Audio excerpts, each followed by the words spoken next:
جی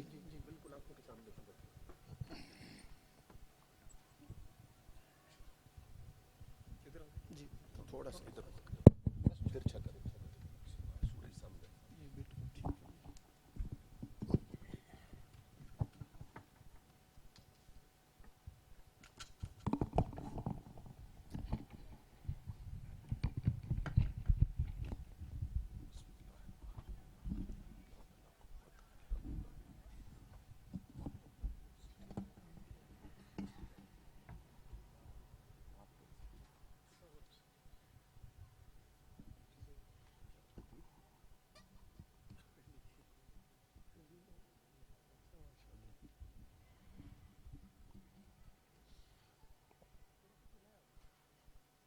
الحمد للہ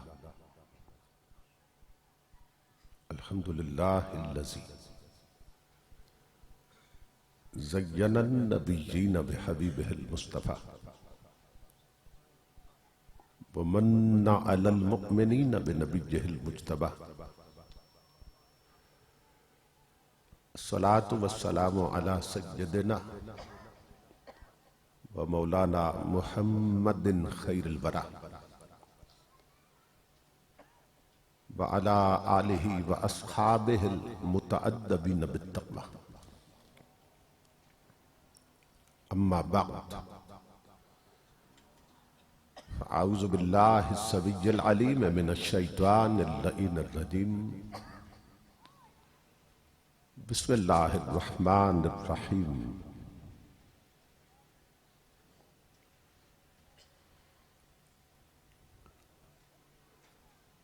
لقد من اللہ علی المؤمنین اذ بعث فیہم رسولا.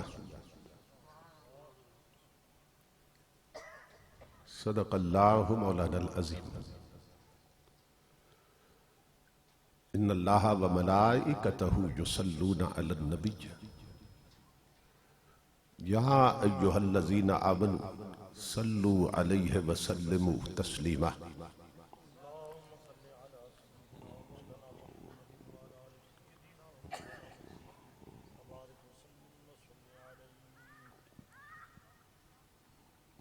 لائق صد احترام گلے گلشن میرا شریف صدر مجلس شیخ طریقت یادگار اسلاف حضرت قبلہ پیر مظہر احمد میروی صاحب دامت برکاتہم العالیہ، خطیب اسلام برادر محترم مخلصی فی اللہ حضرت علامہ تصور حسین صاحب زید مجدہ، دیگر معزز علماء کرام اور محترم حاضرین و سامعین، اللہ رب العزت کا لاکھ لاکھ شکر ہے کہ جس نے اپنی توفیق خاص سے آپ کو اور مجھے آج کی اس عظیم الشان اور کثیر البرکات میلاد النبی کانفرنس میں حاضری کا شرف عطا کیا. اور اپنا اور اپنے محبوب مکرم صلی اللہ تعالیٰ علیہ وآلہ وسلم کا ذکر پاک اور پیغام عظیم سننے اور سنانے کی توفیق عطا فرمائی. اس عظیم الشان پروگرام کے انعقاد پر میں آپ تمام حضرات کی خدمت میں بالعموم برادر محترم جناب غلام فرید صاحب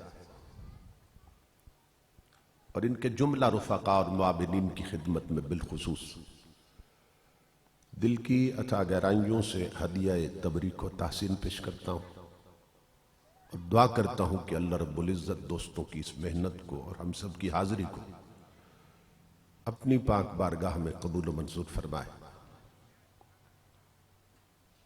اور آج کی اس نشست کو ہماری اعتقادی، فکری اور عملی تربیت کے اعتبار سے نتیجہ خیز اور بامقصد بنائے.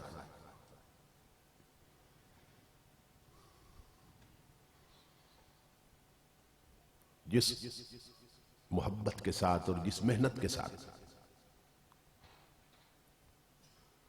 آبادی سے ہٹ کے انہوں نے اس پروگرام کا اہتمام کیا، یہ اللہ رب العزت کی خاص توفیق کے بغیر ممکن نہیں ہے۔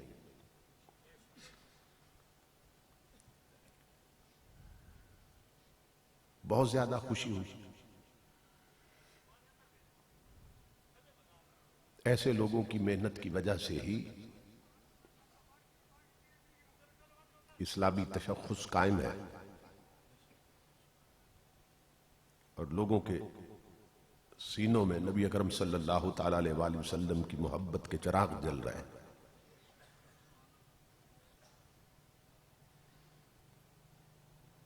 کیونکہ دین سمٹ کر اب یا تو مدرسوں تک محدود ہو گیا یا محفلوں تک محدود ہو گیا۔ اگر یہ مدرسے اور محفلیں بھی نہ رہیں تو جو ایمان کی بچی کھچی پونجی ہے ہم وہ بھی لٹا بیٹھیں گے۔ اتنی تیزی کے ساتھ زندگی غیر اسلامی بنتی جا رہی ہے اور اسلام زندگی سے بہت تیزی کے ساتھ نکلتا جا رہا ہے۔ اچھے وقتوں کے لوگ، دینی سوچ رکھنے والے، دینی کردار رکھنے والے اٹھتے جا رہے ہیں،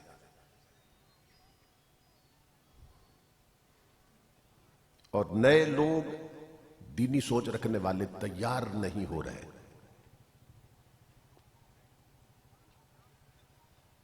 تو پیچھے اندھیرا نظر آ رہا ہے۔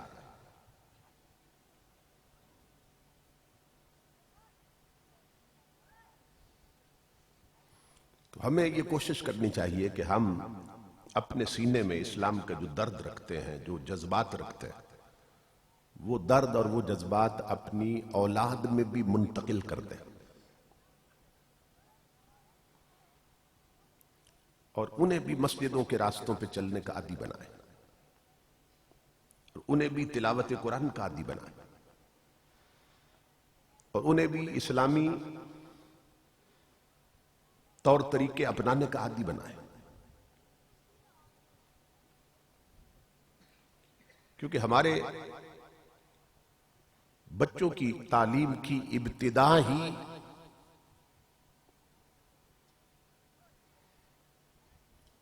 انگریزی سے ہو رہی ہے۔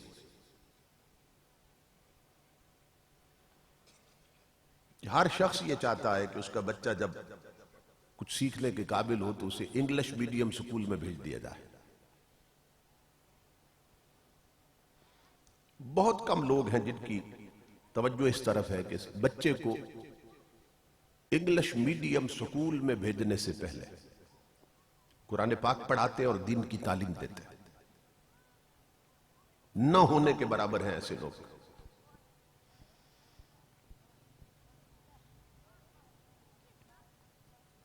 اگر ہم اپنے بچوں کو دینی تعلیم نہیں دیں گے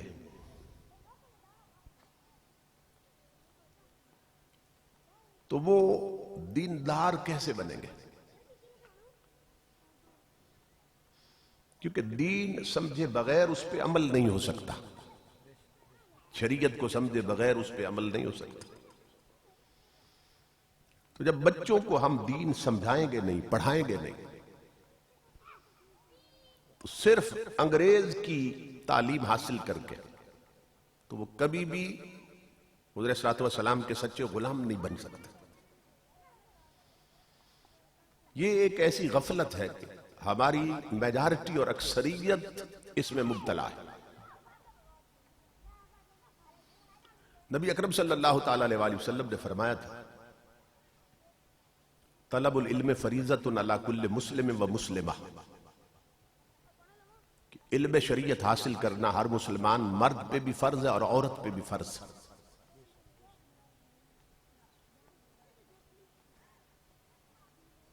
حدیث کے لفظوں پہ غور کریں، حضور نے فرمایا کہ یہ چیز فرض ہے، علم شریعت حاصل کرنا، مرد پر بھی عورت پر بھی۔ تو اب اپنی برادری میں دیکھ لیں، خود اپنے خاندان میں دیکھ لیں، کتنے لوگ ہیں جنہوں نے اس فریضے پہ عمل کیا ہے۔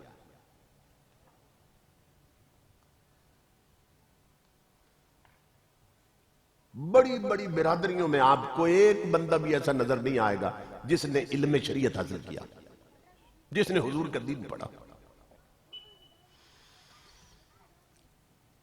ہماری بدبختی کا حال یہ ہے کہ ہم اپنی بچیوں کو بھی انگریزی پڑھا رہے ہیں،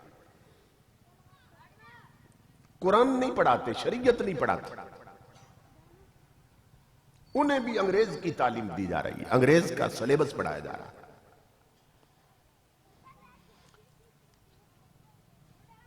تو یہ جو محفلیں ہیں ان کا مقصد کیا ہے؟ ان کا مقصد ہے کہ ہم شریعت کو سمجھیں اور اپنے فرائض کو سمجھیں کہ اسلام نے ہمیں کن کن چیزوں کا حکم دیا ہے اور پھر ان پہ ہم عمل کریں۔ جلسے کانوں کے چسکے کے لیے نہیں ہے کہ لوگ سر تال پہ ریجھتے رہتے ہیں، لوگ کانوں کا چسکا پورا کرتے رہتے ہیں، لوگ بس اپنے ذوق کو پورا کرنے کی کوشش کرتے رہتے ہیں۔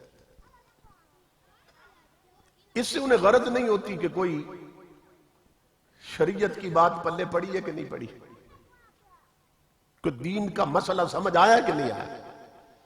بس جب گھر جائیں گے تو اتنا یاد ہوگا کہ سواد بڑا آیا تھا، سور بڑی اعلیٰ تھی، یا پھر یہ یاد ہوگا کہ لنگر کیسا پکا ہوا تھا۔ اس کے سوا کچھ یاد نہیں ہوتا۔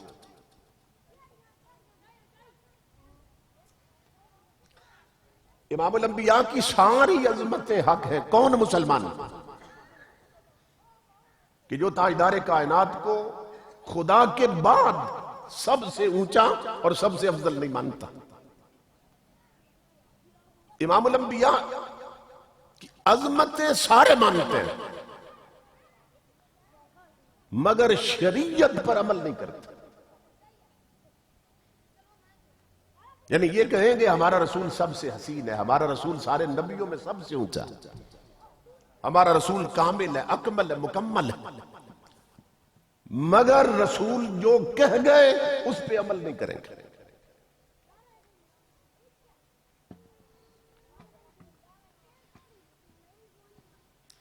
کبھی ہم نے سوچا کہ امام الانبیاء ہمیں جن جن چیزوں سے روک گئے ہم ان سے رکے ہوئے، اور جن جن چیزوں کا حکم دے گئے ہم ان پہ عمل کر رہے ہیں؟ ایک بندہ اپنے ماں باپ سے کہے بھئی ماں باپ سے میں بہت محبت کرتا ہوں، بس تم سے جدا ہو جاؤں تو پھر تڑپتا رہتا ہوں، روتا رہتا ہوں، لیکن ماں باپ اسے جو کچھ کہتے رہے وہ نہ مانے تو ماں باپ کہیں گے یہ سب ڈرامہ ہے تیرا۔ اگر سچی محبت ہوتی ہمارے ساتھ تو پھر ہماری مانتے۔ تو یوں تو ہر شخص کہتا ہے مجھے حضور سے محبت ہے، مجھے حضور سے عشق ہے، مگر امام الانبیاء کے غلاموں اس عشق کا تقاضا یہ ہے کہ نبی جو جو کہہ گئے وہ کرنے لگ جاؤ، جس جس سے روکا اس سے رک جاؤ، مگر وہ کریں گے نہیں، اس سے رکیں گے نہیں، دعوے کرتے رہیں گے ہمیں حضور سے محبت، ہمیں حضور سے عشق۔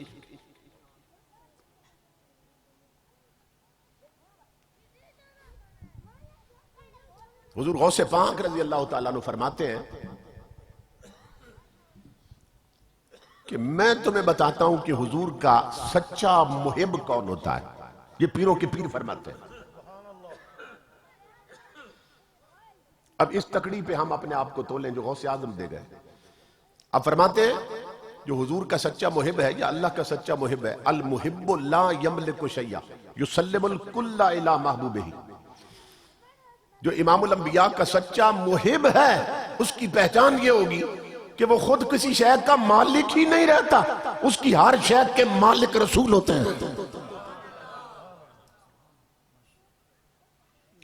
کیا مطلب؟ گھر اس کا ہوتا ہے مگر وہاں شریعت رسول کی چلتی ہے، بہو بیٹیاں اس کی ہوتی ہیں مگر کپڑے اور پردہ رسول کا چل رہا ہوتا ہے، اولاد اس کی ہوتی ہے مگر تعلیم نبی والی دے رہا ہوتا ہے، شادی اس کی ہوتی ہے مگر اس پہ طریقے نبی کے چل رہے ہوتے ہیں۔ اور اس کو باہر لے جائیں تو پھر یہ عدالتیں اس کی ہوتی ہیں مگر قانون نبی کا چل رہا ہوتا ہے، اور ملک اس کا ہوتا ہے مگر وہاں نظام رسول کا چل رہا ہوتا ہے۔ اب ہمارا حال کیا ہے کہ محبت ہے حضور کے ساتھ، محبت ہے اور عشق کا دعویٰ بھی ہے کہ حضور کے عاشق، مگر اس محبت میں اتنی طاقت نہیں ہے۔ آذان سننے کے بعد ہمیں وہ اڈے سے اور ہوٹل سے اور دارے سے اور تاش کی بازی سے اٹھا کر رب کے گھر تک لے جائے، اس محبت میں اتنی طاقت نہیں ہے۔ ہمیں نبی سے عشق ہے مگر اس عشق میں اتنی طاقت نہیں ہے کہ ہمیں بستر سے اٹھا کر مصلی تک پہنچا دے۔ تو یہ کس درجے کی محبت کہ جو آذان سن کے نماز بھی نہ پڑھوا سکے؟ یہ کون سا عشق ہے جو بستر سے اٹھا کر مصلی تک بھی نہ لے جا سکے؟ یہ عشق نہیں ہے، یہ صرف دعوی عشق ہے۔ کتنے لوگ ہیں جو 5 وقت کی نماز پڑھتے ہیں؟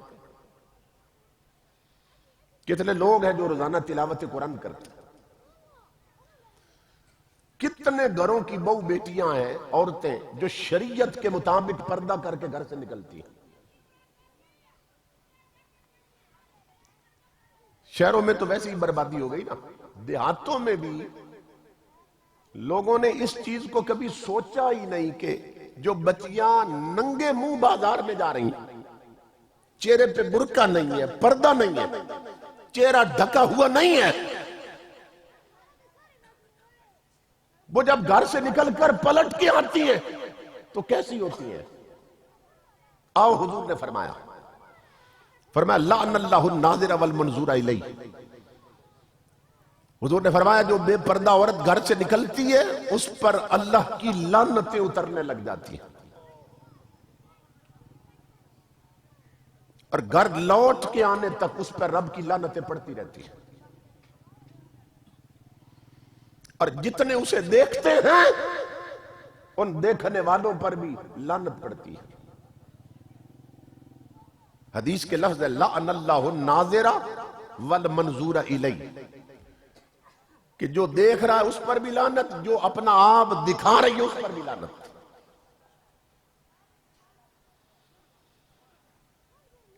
محبت ہے نبی کے ساتھ، محبت ہے آقا کے ساتھ، مگر امام الانبیاء کے غلاموں، وہ چیز جو ہماری بہو بیٹیوں کو لعنتی بنا رہی ہے اس سے بچائیں گے نہیں عورتوں کو۔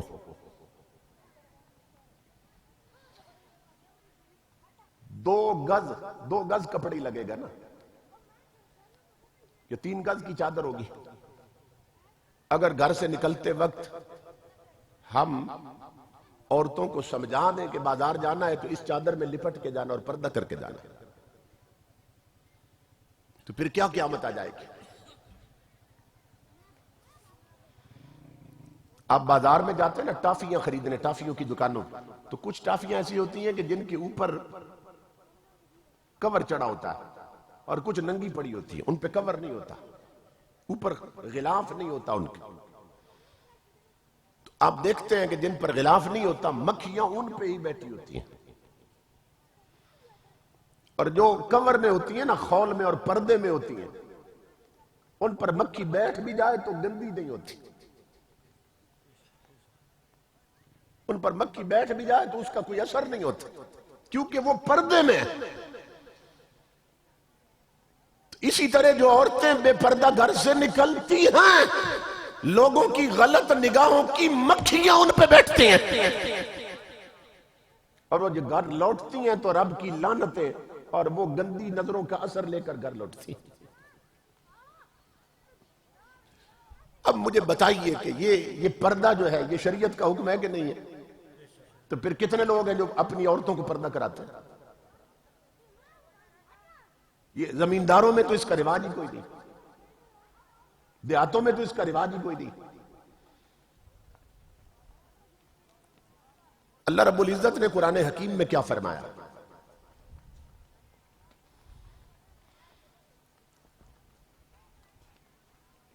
ہمارا حال یہ ہے کہ ہم حضور صلی اللہ علیہ وسلم کی عظمت کی باتیں سنیں گے، بڑے جھومیں گے، نعرے لگائیں گے، اور ہر بندے کی خواہش ہوتی ہے کہ جی حضور کی عظمت بیان کی جائے، مگر عظمت والے کی عظمت سن کر پھر اس کی بات نہ ماننا، یہ کون سی عقل مندی ہے؟ ہمارے خطیب آتے ہیں نا تو زمین و آسمان کے قلابے بلا دیں گے، بڑی بڑی مثالیں دے کے، اور معلوم نہیں کیا قیامت ڈھا دیں گے خطاب میں، مگر لوگوں کے بیماریوں کا علاج نہیں بتائیں گے۔ یہی وجہ ہے لوگوں کی زندگی نہیں بدلی، لوگوں کے گھر کا ماحول نہیں بدلا، زندگی گزر گئی، جلسے سنتے سنتے بوڑھے ہو گئے، مگر آج تک اپنی بیٹیوں کو شریعت کا پردہ نہیں کروایا، کیونکہ صرف شانے سن سن کے نعرے لگاتے رہے اور ریجھتے رہے اور جھومتے رہے، گھر کا ماحول نہیں بدلا، بہو بیٹیوں کا لباس نہیں بدلا، اولاد کو سب سے پہلے نبی کا قرآن نہیں پڑھایا، جس کو امام الانبیاء فرض قرار دے گئے کہ شریعت کا علم حاصل کرنا ہر مرد اور عورت پہ فرض ہے، اس پہ عمل نہیں کی۔ ہماری اکثریت ایسی ہے جو یہ بھی نہیں جانتے کہ قرآن پاک کے ہم پہ حقوق کتنے ہیں، یہ بھی نہیں جانتے کہ قرآن جو گھر میں پڑا ہے اس کے ہمارے ذمے حقوق کتنے ہیں، اور جو قرآن کے حقوق ہیں وہ ہمارے فرائض ہیں، وہ ہم پہ فرض ہے چیزیں، اور قیامت کے دن قرآن میں ہے، یہ کوئی حدیث نہیں کہ کہہ دو کہ یہ ضعیف ہے، قرآن میں ہے، وقال الرسول یا رب ان قوم اتخذوا هذا القرآن مہجورا، کہ امام الانبیاء کی امت کے بہت سے لوگ جب قیامت کے دن تاجدار کائنات کی بارگاہ میں جائیں گے، اپنے نبی کے پاس جائیں گے، آقا ہم مشکل میں ہیں، ہمیں بچا لیجئے، امام الانبیاء کیا فرمائیں گے؟ وہ بچائیں گے نہیں، قرآن کہہ رہا، وہ کیا فرمائیں گے؟ وہ الٹا اللہ کی بارگاہ میں شکایت کر دیں گے، میں قرآن پڑھ رہا ہوں، الٹا حضور رب کی بارگاہ میں ان بندوں کی شکایت کر دیں گے جو اپنے آپ کو بخشوانے آئے تھے حضور کے پاس۔ وقال الرسول یا رب ان قوم اتخذوا هذا القرآن مہجورا، امام الانبیاء عرض کریں گے میرے رب یہ وہ بدبخت آئے ہیں میرے پاس کہ جنہوں نے تیرے قرآن کو چھوڑ رکھا تھا، جنہوں نے زندگی بھر تیرے قرآن کی طرف پشت رکھی تھی۔ قرآن کہتا تھا بہو بیٹیوں کو پردہ کراؤ، ان کی بہو بیٹیاں بن سمر کر بازاروں میں جاتی تھی۔ قرآن کہتا تھا ان الذین یحبون ان تشیع الفاحشۃ فی الذین آمنوا، قرآن میں اللہ کہتا تھا وہ لوگ جو حضور کی امت میں بے حیائی پھیلاتے ہیں اللہ نے ان کے لیے دردناک عذاب تیار کر رکھا ہے، اور یہ بدبخت لوگ ہیں جنہوں نے گھر میں اپنی بہو بیٹیوں کو خود ٹی وی لا کے دیے تھے، خود ٹیلی ویژن لا کے دیے تھے، اور خود چھتوں پہ ڈشیں لگوائی تھی، اور خود کیبل کے کنیکشن لے کے دیے تھے۔ قرآن میں اللہ کہہ رہا ہے وہ لوگ جو نبی کی امت میں بے حیائی پھیلائیں، تو آج گھروں میں چلتے ہوئے ٹی وی، ڈرامے، فلمیں، گانے، رقص اور کنجریوں کے ڈانس، یہ ہر گھر میں دیکھے جا رہے ہیں کہ نہیں؟ بے حیائی پھیل رہی ہے کہ نہیں پھیل رہی؟ امام الانبیاء اللہ کی بارگاہ میں عرض کریں گے مولا یہ وہ لوگ ہیں آج میرے پاس آئے ہیں، آقا ہمیں بچا لیجئے، اور انہوں نے میرے قرآن کی طرف پشت کر رکھی تھی۔ کیا قرآن کہتا تھا اے نبی کی امت کی عورتوں وَلْيَضْرِبْنَ بِخُمُرِهِنَّ عَلَىٰ جُيُوبِهِنَّ، اپنے گھروں میں بھی رہو تو اپنے سینوں اور چھاتیوں پر بڑی چادروں کی اوڑھنیاں رکھا کرو، اوپر پلو لٹکا کے رکھا کرو، اور یہ بد نصیب عورتیں یہ ٹائٹ اور چست کپڑے پہن کر بازار جاتی تھی. قرآن کہتا تھا وَلَا يَضْرِبْنَ بِأَرْجُلِهِنَّ لِيُعْلَمَ مَا يُخْفِينَ مِنْ زِينَتِهِنَّ. اے نبی کی امت کی عورتوں اگر مجبوراً گھر سے نکلو، شوق میں نہیں، مجبوراً نکلو، گلی میں جاؤ، بازار میں جاؤ، مجبوراً نکلو، تو اپنے پاؤں بھی اس زور سے زمین پہ مت دھرو کہ تمہاری چوڑیوں کی آواز بھی غیر محرم کے کانوں میں جائے. یہ قرآن پڑھ رہا ہوں. امام الانبیاء عرض کریں کہ مولا یہ بدبخت آئے ہیں میرے پاس کہ زندگی بھر میرے قرآن کی طرف پشت کرتے رہے اور اب آئے سفارش کیجئے. قرآن کہتا تھا وزنوا بالقسطاس المستقیم. قرآن کہتا تھا دکانداروں ترازو میں تولتے ہوئے ڈنڈی نہ مارنا، ملاوٹ والا مال مت بیچنا. اور یہ بدبخت دکاندار آیا میرے پاس کہ زندگی بھر ملاوٹ والا مال بیچتے رہے اور ترازو میں تولتے ہوئے ڈنڈی مارتے رہے.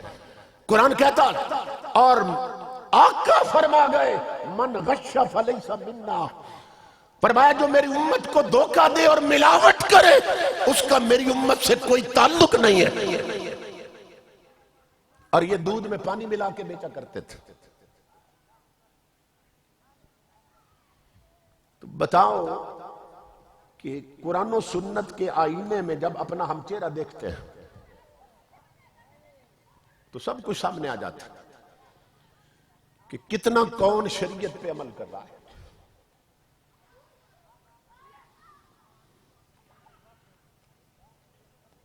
امام الانبیاء اس لیے تو تشریف نہیں لائے تھے کہ ہم میلاد منائیں اور جھنڈے حضور کے لگائے رکھیں، لیکن زندگی ہم اپنی مرضی سے گزاریں گے.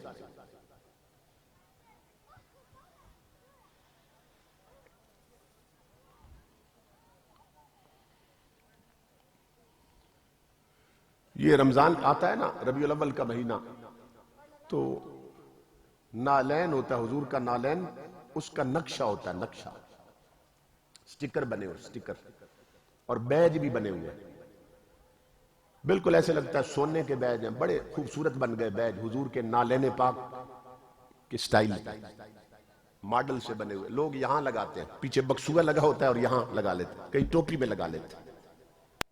وہ حضور کے نالین جوتے مبارک ان کا نقش ہے جو یہاں لگاتے ہیں اور یہاں سر پہ لگا لیتے ہیں ٹوپی میں.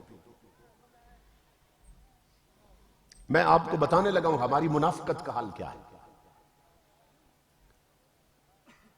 کہ یہ جس نالین کا نقش ہم نے یہاں پہ لگایا اور سر پہ لگایا ماتھے پہ، یہ نالین حضور کے جسم کے کس حصے میں رہا ہے بتائیے؟ جوتے کہاں ہوتے ہیں؟ پاؤں میں. جوتے مبارک حضور کے پاؤں میں رہے ہیں جن کا نقش ہم نے سینے پہ اور سر پہ لگا رکھا. جوتے امام الانبیاء کے پاؤں میں رہے اور داڑھی نبی کے چہرے پہ رہی ہے. داڑھی کہاں رہی؟ حضور کے چہرے پہ. تو جو شے نبی کے پاؤں میں رہی اس کا نقش ہم نے سر پہ لگا رکھا اور سینے پہ، اور جو شے نبی کے چہرے پہ رہی اسے ہر روز اس طرح سے مونڈ کر گندی نالی میں بہا دیتے ہیں. بڑی محبت ہے نبی کے ساتھ کہ تاجدار کائنات کا عشق ہے مگر آقا کی صورت بنانا قبول نہیں ہے. یہ کون سی محبت، یہ کون سا عشق ہے حضور کے ساتھ؟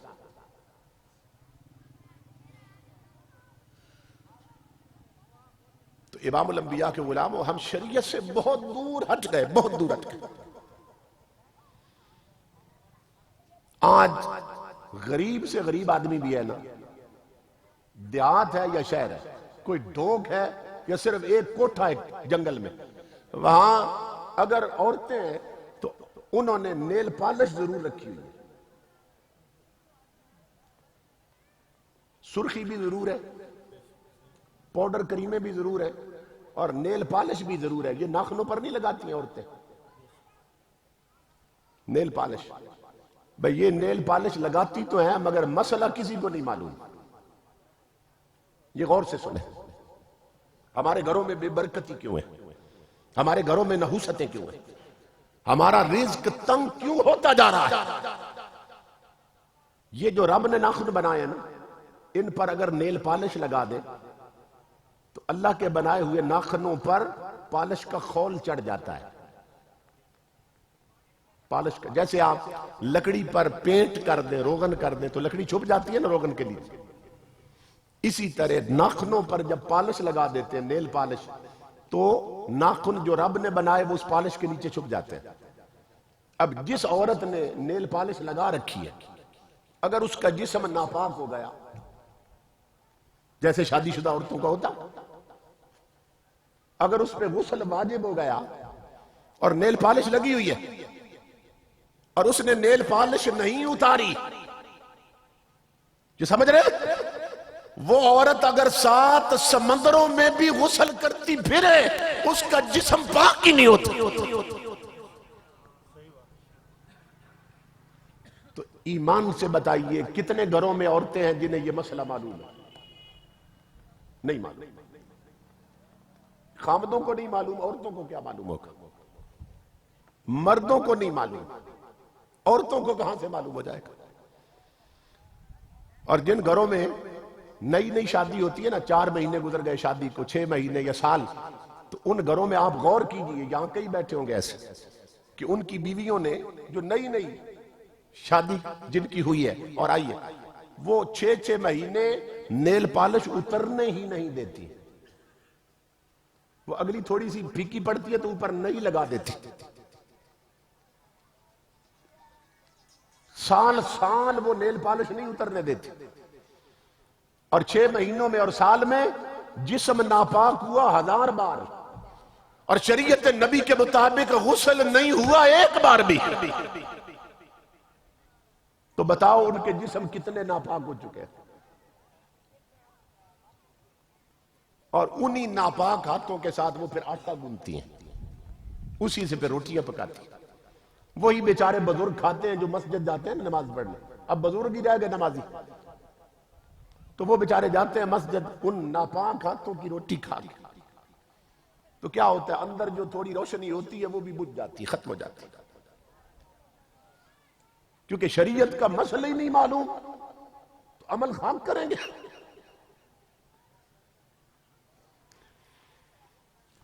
امام الانبیاء کے غلام.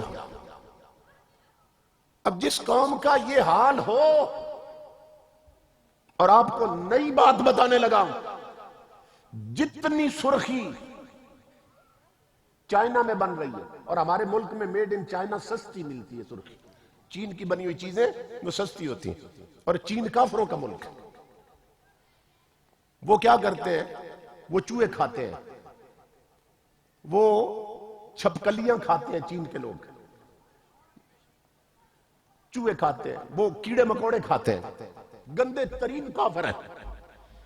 اور ہمارے ملک میں سب سے سستی جو سرخی بنتی ہے نا، وہ میڈ ان چائنا کی ہے، جو چین سے آتی ہے. اور جرمنی کی اس سے مہنگی ہے، جاپان کی اس سے مہنگی ہے، یو ایس اے امریکہ کی اس سے بھی مہنگی ہے. اور یہ ساری بنی ہوئی یہاں بک رہی ہیں. اور ہمارے خامد جاتے ہیں یا بیویاں ساتھ جاتی ہیں، وہ کہتی ہیں ہمیں باہر ملک کی دینا، کیونکہ معلوم ہے کہ اپنے ملک کی اچھی نہیں ہوتی. وہ کہتی ہے ہمیں چین کی سرخی دینا، ہمیں جاپان اور جرمنی کی دینا، ہمیں امریکہ کی بنی ہوئی دینا، ہمیں یورپ کی بنی ہوئی دینا. اور امریکہ والے اور چین والے بتا رہے ہیں کہ وہ چونکہ کافر ہیں وہ ہر سرخی میں خنزیر کی چربی ڈالتے ہیں.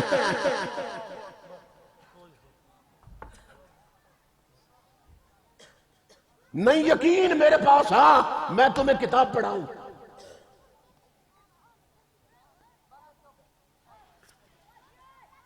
گھروں میں جتنی سرخیاں پڑی ہیں، آپ گھروں میں جا کر دیکھنا، سرخیوں پہ لکھا ہوتا ہے made in China, made in Germany, made in Japan, کہ یہ جاپان میں بنی ہے، یہ چائنا میں بنی ہے، یہ سرخی جو ہے یہ جرمنی میں بنی ہے، اوپر لکھا ہوتا ہے.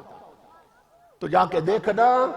اور جتنی بن رہی ہیں سرخیاں چین میں، جاپان میں، جرمنی میں، یو کے میں یا یو ایس اے میں، امریکہ میں، امام الانبیاء کے غلام وہ ہر سرخی میں خنزیر کی چربی ڈالتے ہیں۔